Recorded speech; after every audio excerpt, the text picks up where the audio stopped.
This is our Algebra Vocab video study guide. There's also a written study guide, which you'll get, or you've already gotten.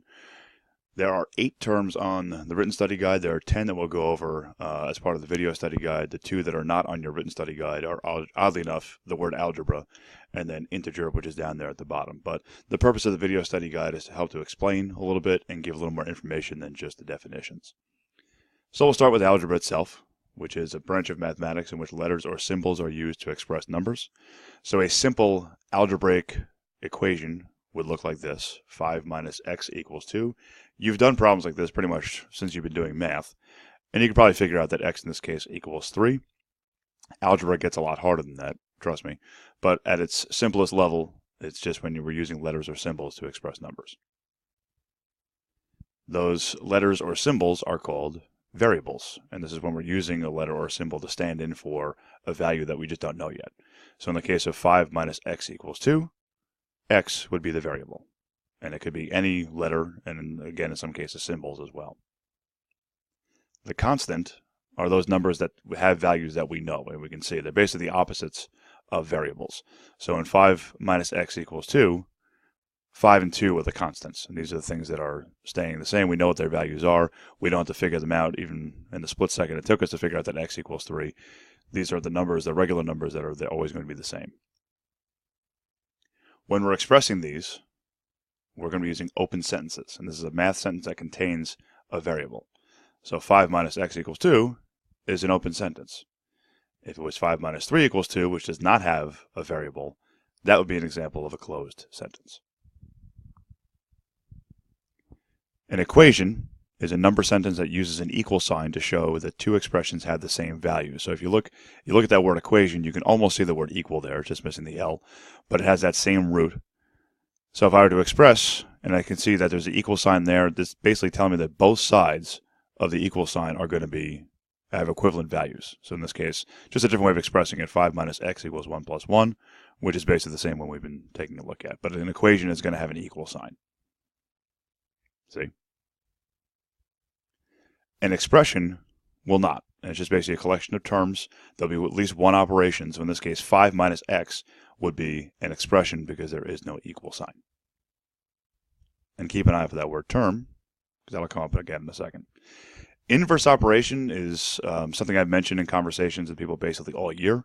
And these are operations that undo each other. And here's what that means. It sounds kind of complicated, but it's actually pretty easy. So if I have an algebraic expression, x minus 7 equals 3. I have a variable, I have some constants. I can probably figure out right away that x equals 10. But let's just try to figure this out using inverse operations. So what I would do is I look at this 7. I see I have minus 7. The inverse operation of subtraction is addition.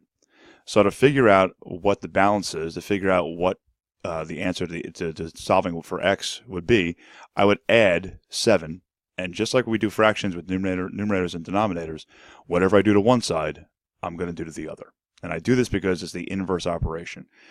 So the big reason also is because when I take a negative 7 plus 7, I'm left with 0, which is going to leave the x by itself now.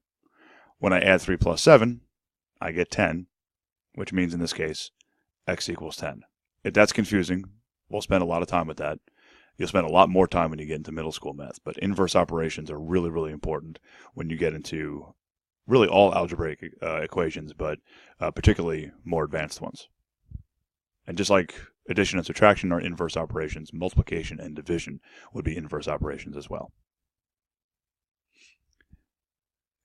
Here's a vocab term, and this is the parts of an expression that are separated by a plus sign or addition sign or a subtraction sign.